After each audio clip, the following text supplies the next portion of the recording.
Ladies and gentlemen, good morning. You have not come to the wrong place. I'm just making a couple of announcements. I'd like to welcome you here to St. Patrick's Church. As you can see, it's a lovely venue and the heating has been on for some time, so I hope you're nice and warm too. I am required to make a health and safety announcement. There are 3 exits from the church, should they be necessary. One at the back, which you probably came in at, one on the left-hand side from me here, which will bring you back towards the school, and out through the vestry on the right-hand side. The aisle will not have flashing lights on it, just go to where you're going. Interestingly enough, in speaking to a member of the family in the last couple of weeks, I discovered that not only would I have got on with Mike, the more I heard about him, the more I realised that I would have got on with him, and I'm sorry I didn't have that opportunity, because one of the things that we had in common was certain issues with organised religion. I never got to have that debate to find out how many there were, but there were some, at least some, and probably more. I hear that Mike was very regular at our carol service and liked to sit at the front, not only because he liked to hear at least 2 of his children sing and one in-law, but because he enjoyed the music and he enjoyed the event. So it is somewhat suitable that he is here in one sense, but he's represented by family in the front left where he would have sung. I leave you to be guided by his family.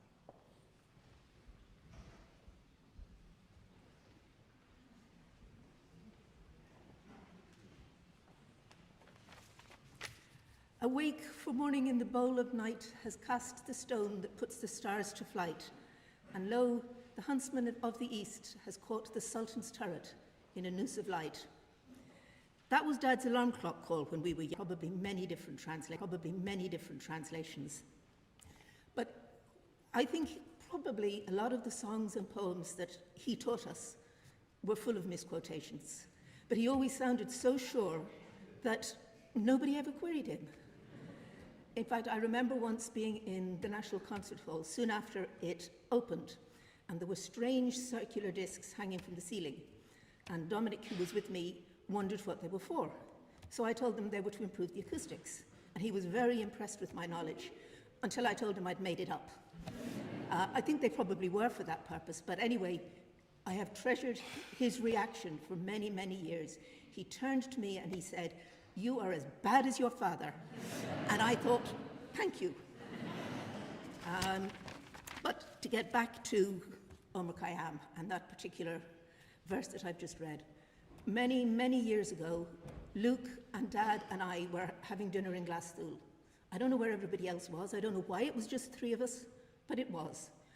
And Dad started to talk about how he wanted today's celebration to be organised, when the time came, obviously.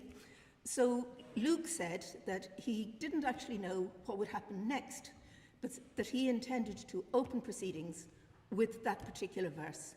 And Dad was delighted. He thought this was wonderful. Needless to say, we then weren't with us anymore. So Dad and Luke, that was for both of you.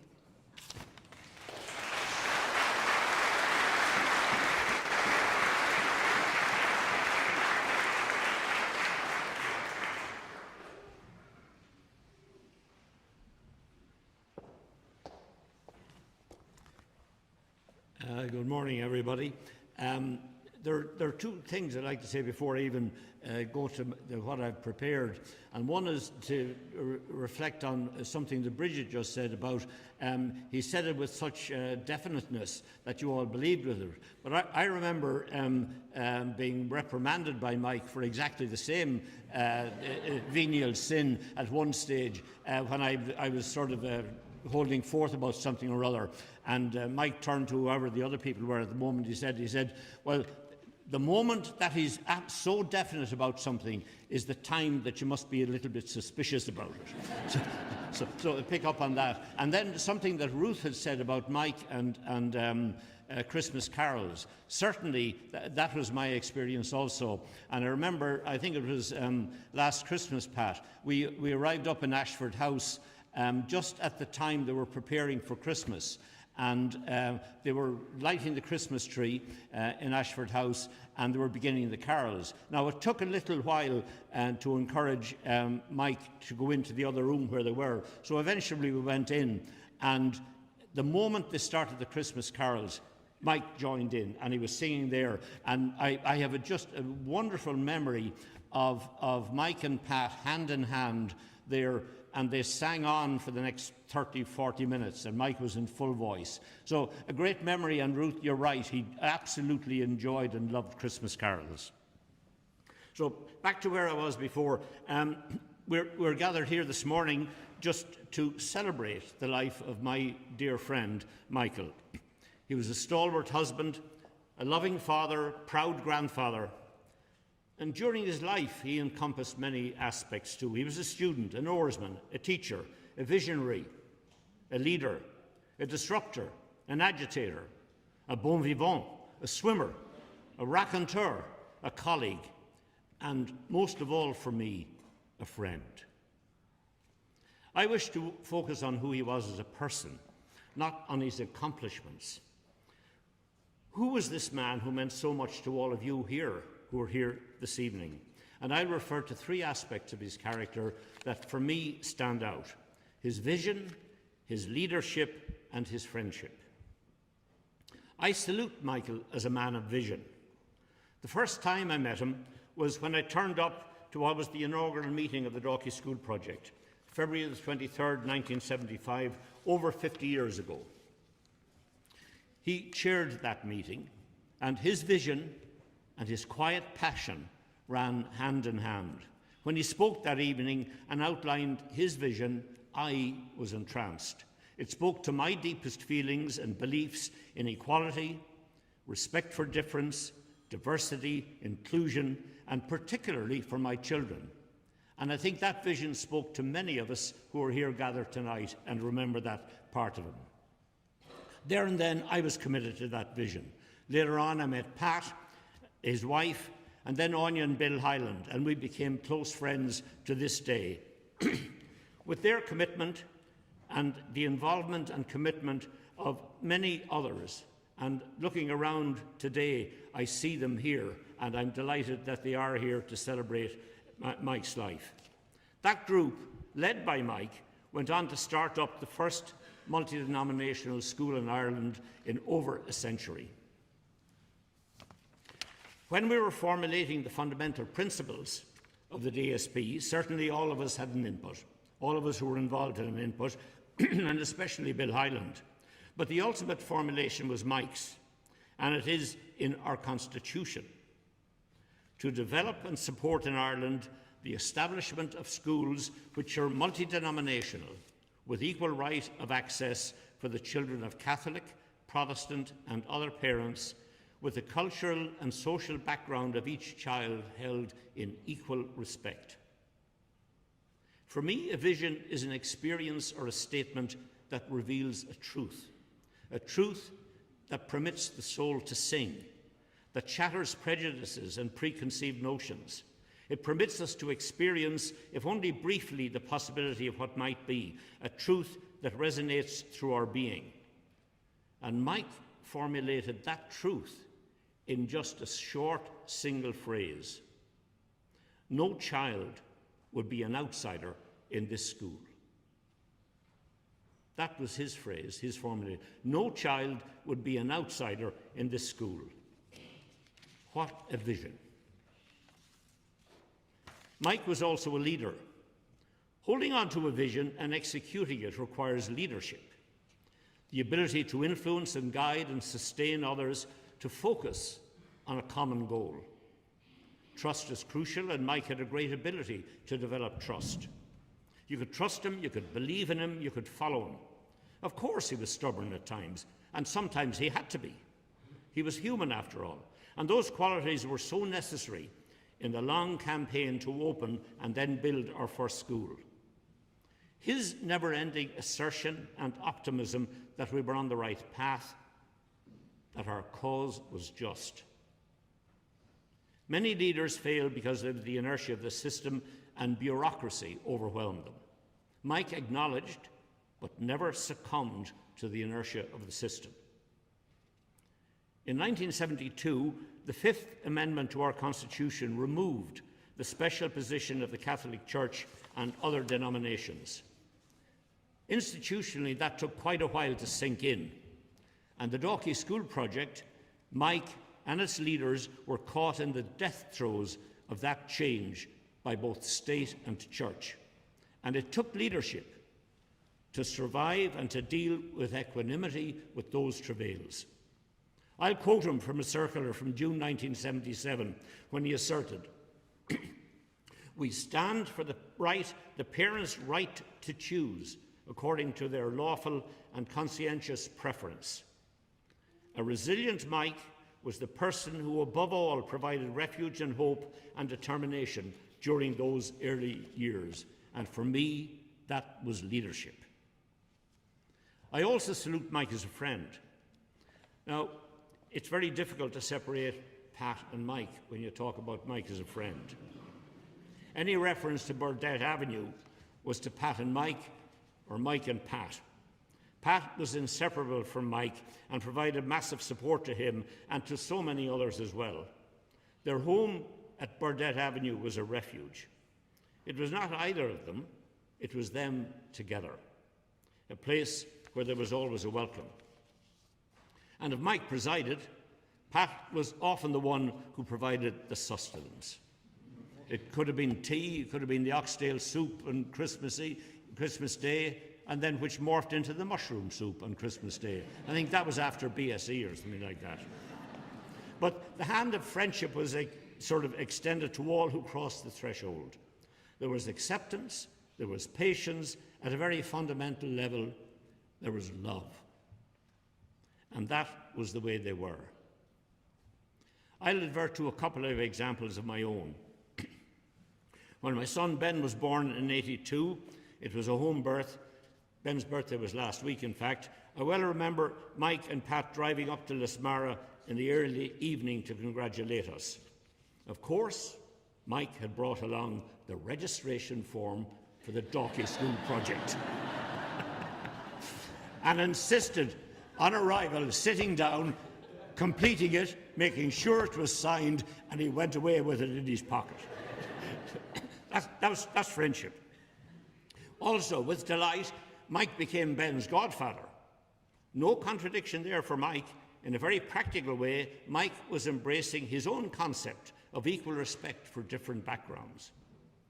However, I must admit and acknowledge that, but for Pat's thoughtfulness, the practical aspects of that responsibility might have been a bit neglected. So thank you for that, Pat. Another occasion, in my middle 80s, my wife and I decided to live apart, and I was moving out of Lismara. It was both challenging emotionally and financially, and I was suddenly looking for a place to live. I remember well Mike contacting me and offered me his father's house, as his father had gone to a nursing home. For me, there was something sort of biblical in a friend offering me a place in his father's house. You know the phrase. He was offering love and shelter. So I shall never forget that gift so generously given to Mike, and I lived there for a year. I have also great memories of Mike attending parties in his wonderful yellow shirt. I think there's a photograph of it in the brochure, and I'm delighted to be there. He told me once, when I was commenting on its longevity, that he had in fact had two of them. So that meant. And then at the Athlone Regatta, which I sometimes attended with him. Before the days of iPhones, he used to phone in his report from my mother's house from the phone in the hall, while we listened to him in the radio in the kitchen. And we were always amazed with what precise elegance he could fit in all the results, interspersed with commentary. And we listened to him. He was in the hall, we listened to him in the kitchen. And then we go back down for a plate of sandwiches and drive out back. One day last year I was in Ashford House, and as I came through the door, Mike spotted me and smiled all over and greeted me with great enthusiasm. God, I was thrilled. I said, "Oh, God, this is terrific." I was delighted he had recognised me, and we began to chat. After a few minutes, he called over one of the nurses and introduced me to them as his former captain in the Cambridge Rowing Club. So that was fine. During the course of the next hour or so, Mike regaled me with various stories of rowing, and he took particular pleasure in recounting the time that he had spotted me walking in the street below his rooms and threw an egg at me. No, I didn't throw an egg at me. He shouted at me and fired an egg down there, which apparently I failed to catch and has splattered all over me. However, Mike was also at pains to be the same phrase that he had later apologised for that and went so far as to write an apology in the college paper. So his friendship encompassed both a great sense of humour and a great sense of thoughtfulness. That was the essence of Mike. That's the past, but I think it would be inappropriate if we didn't look to the future and Mike's legacy and what does the future hold for his vision and his dream and what he put a lot of his life into. The core values of acceptance and inclusivity that Mike and the rest of us enunciated are being widely challenged at the moment. Mike's legacy is a legacy of 97 primary schools and 21 secondary schools catering to over 40,000 students. That's some legacy. That is some legacy. I think we can make a commitment to Mike today that we will honour his legacy and continue the fight, for fight it is, to have such schools, in his phrase, whenever there is a viable local support for such a school. In 1977, Mike elaborated 3 obstacles to our progress. 1, what we stand for. I think that's pretty clear now. After 50 years, I think some people have got it into their heads what it means. 2, the inertia of bureaucracy, which sees a problem ahead if a delicate and well-tried equilibrium is disturbed. And 3, vested interests of power and property that control our educational facilities. I think these are the same barriers that we face today, because as we all know, the government are backsliding. The commitment to have 400 multi-denominational primary schools by 2030, which formed part of a programme for the last 3 or 4 governments, has been dropped. It's not there anymore. There's no declared commitment to multi-denominational education in their programme. It's gone. In many areas, for instance, there are only 1 or 2 schools serving an entire county. The grant to ET, which was lowered in 2010, hasn't been changed since then, even though the amount of work they do was doubled. As an aside, for instance, 23% of all of our electricity now goes to powering data centres. For what? AI. We don't want that much AI. We want normal children's intelligence. That was what Mike was fighting for. The intelligence of children, never mind artificial intelligence. You know, why don't we invest in that? And that was what Mike was driving for all the time, investing in a child's intelligence. In that speech in 1977, Mike said, "Our function is like that of a sheepdog, to limit the room for manoeuvre, to confine the area of argument to the relevant." And it's now up to us to carry on that legacy and honour Mike in a very practical way and renew our commitment to educate together. And we have to bark like sheepdogs when required and cleverly herd those in power to progress the ET cause and create a society in Ireland where, in Mike's phrase, no child is an outsider. Let that be our commitment to Mike's legacy. So, in closing, I say goodbye, my friend. Your wise counsel, resilience and constancy ensured the DSP succeeded. May you rest in eternal peace. And the phrase, just hallelujah. So I think we can all join in the chorus of Leonard Cohen's song for Mike. Hallelujah, hallelujah, Hallelujah, hallelujah. Should have been a bit higher, so we'll try that. Hallelujah, hallelujah, hallelujah, hallelujah.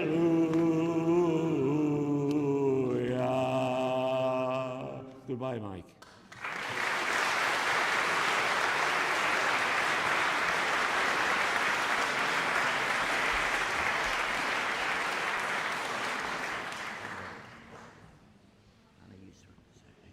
This is the most logistically complex part of today, because we're going to have a song from DSP singers, past and present.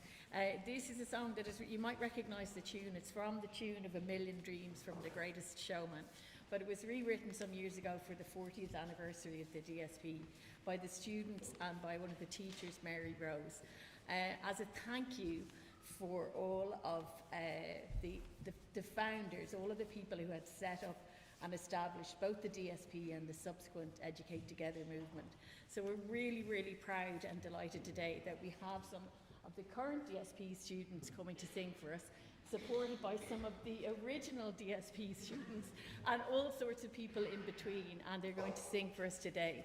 The words are in your booklet, so feel free to join in. And if there's any ex-DSPers, parents or students who know the song and would like to come up and join the crew up here, you're very, very welcome to do so. Otherwise, you can just join us from your seats. And this one, I know that Dad's thing more than anything here would be to say that this song is not just for him. This song is a tribute to all those trailblazer founders of the school and the wider Educate Together movement, and we thank you all.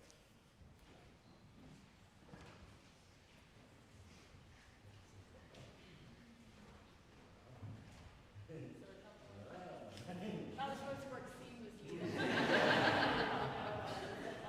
they come, and they're going to be supported by their predecessors coming along as well. And if anybody wants to come up and join from the floor, you're more than welcome.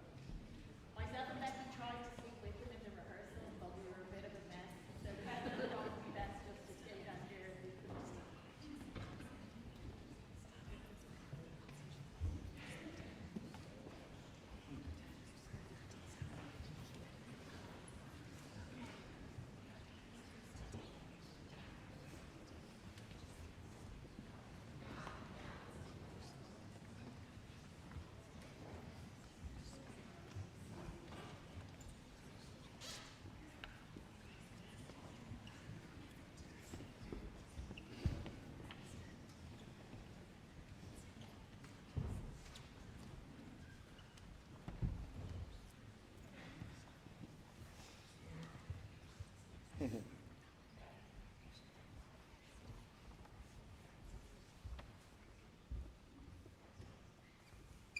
Ready to go?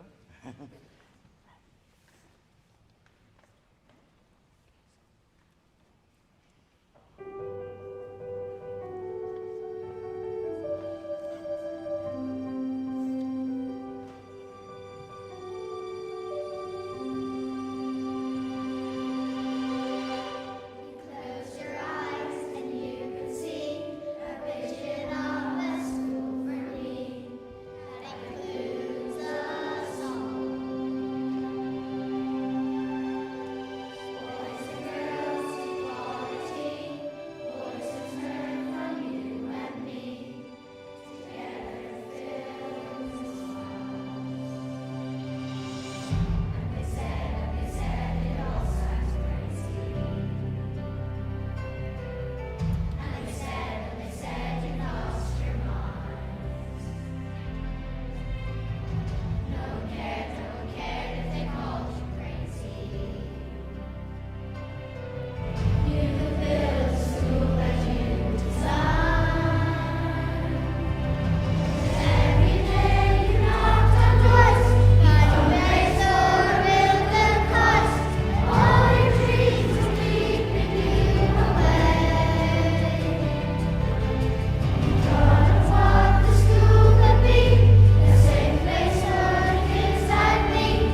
move everything back for us. Just one last thing to say, that was played recently for Founders Day, and lots of the family got to see that. Unfortunately, Dad wasn't able to come at that point, but Clodagh very kindly sent us a recording of it, and we played it to Dad in Ashford House recently, and we all cried a lot.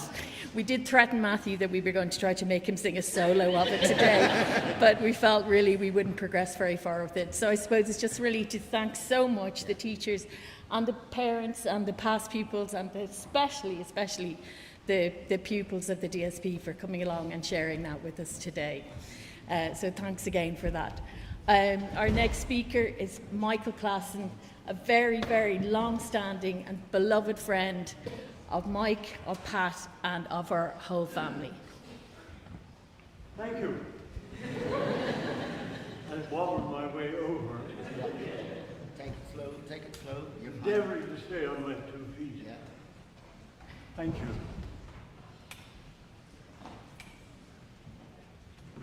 Step Michael over. You right there? You hold that for I me. will, of course. Take I it. have to hold on to Yeah. something. Yeah. You okay? One step. One step here. One more step. Yeah, you're perfect. Thanks. Lovely. And here are some nuts. Thank you. I have a confession to make. Unfortunately, discovered when we got into the car that I was missing my 4 front teeth, which is something I have never been foolish enough to do since they became detachable. Much to my daughter's horror, she collected me, and I suddenly put my tongue at the top of my mouth and saw felt there were no teeth. So we went back, but we couldn't find them. So what? So if I lisp now from now on, please forgive me. I want to thank all the family for my invitation to speak today as part of this celebration of Michael's life. It means I've known 20 Burdett Avenue since I can remember anything. In the early 1940s, Pat's mother, Nora, was a most kind and hospitable person. And I think that Michael J. and Michael C. saw in her the perfect woman. There's no doubt about it. She was so good to all of us when we were young.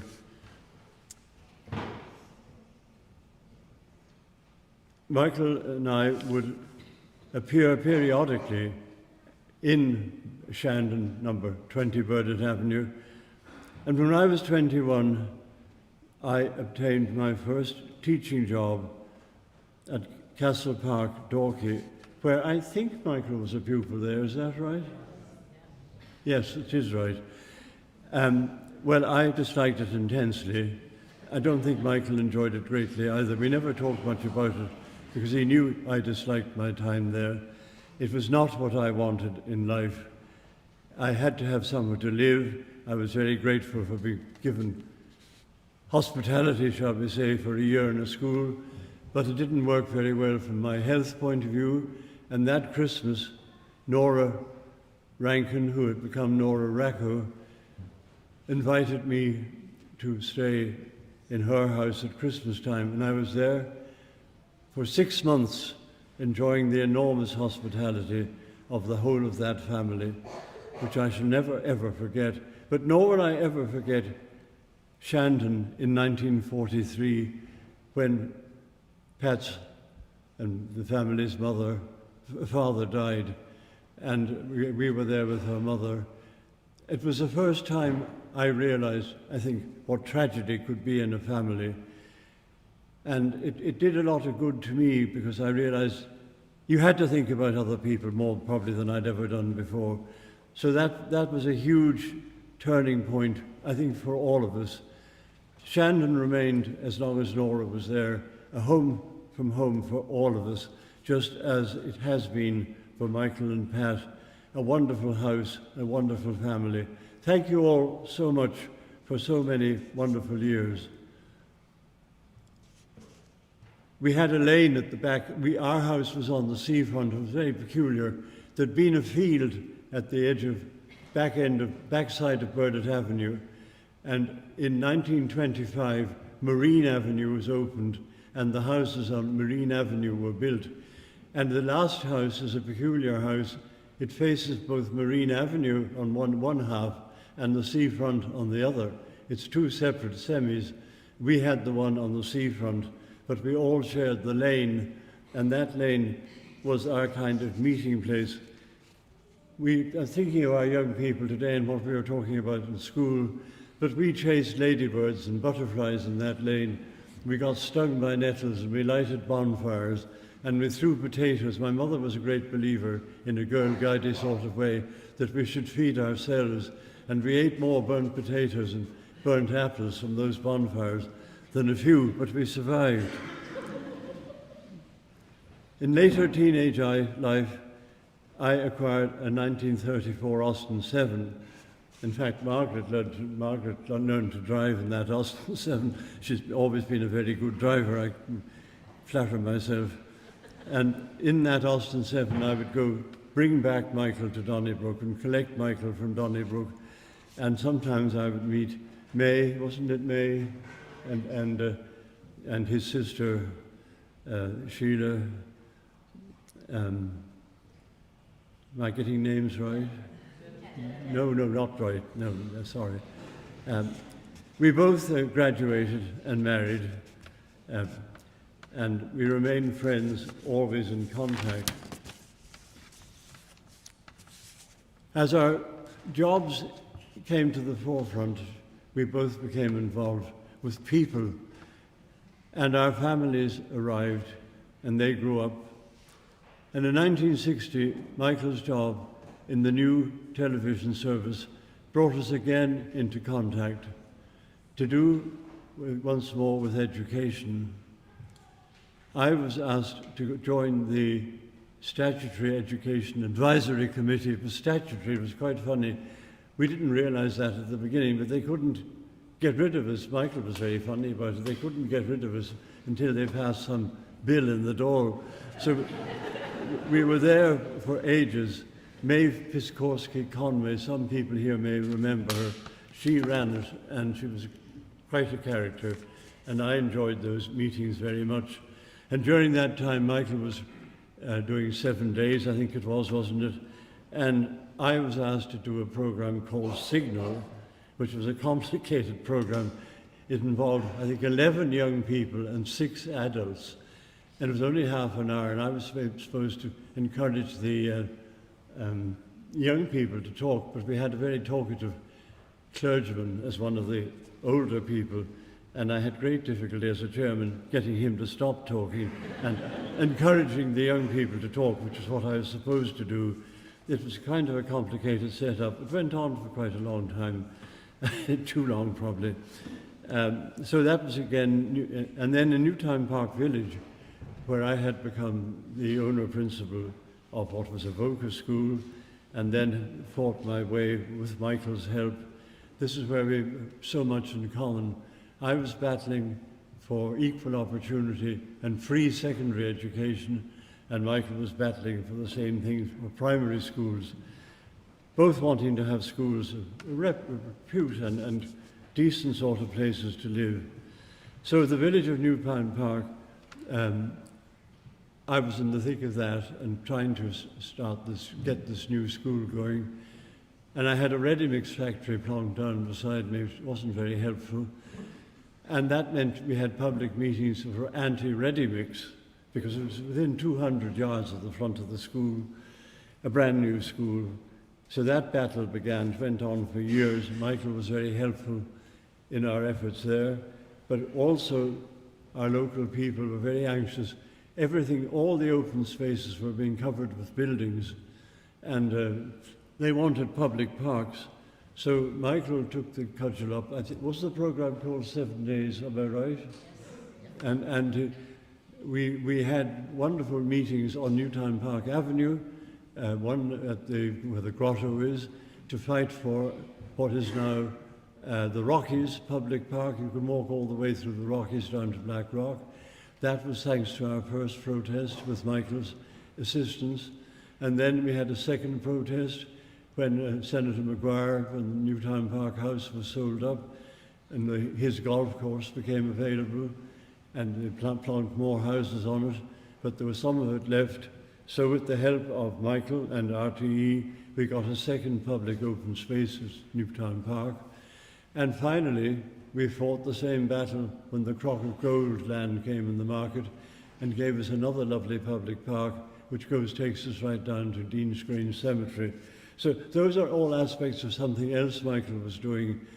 I think we realised, nobody better than I as a school teacher, the wonders of DSP and the Dorky School project. Just incidentally, Michael asked me, I was on the board of the original DSP, and he asked me to interview Florrie Armstrong for the position of headmistress when she came back from abroad.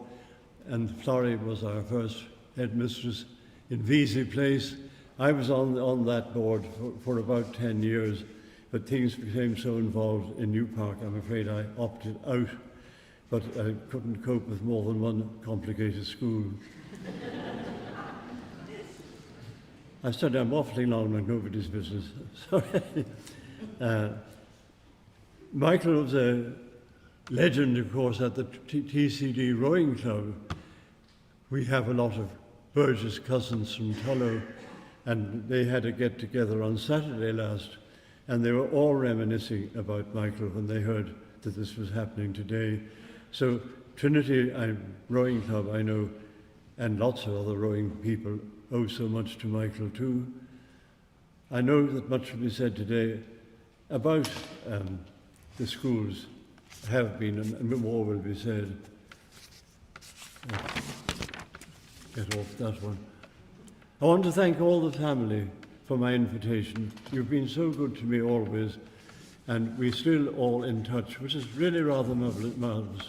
Michael was 90 the other day. I'm 93 and a half. Got to the stage for the 93 and a half, it's rather important.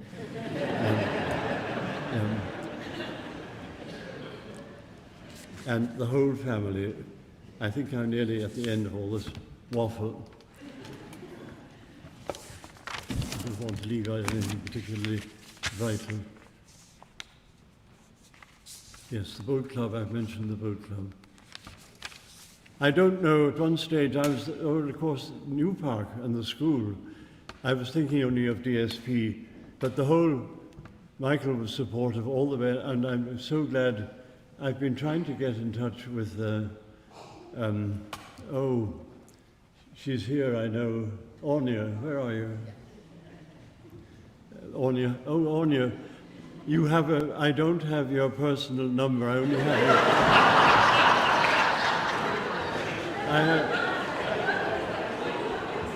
I have been wanting so much to talk to you, because without Bill Hyland and Ornia,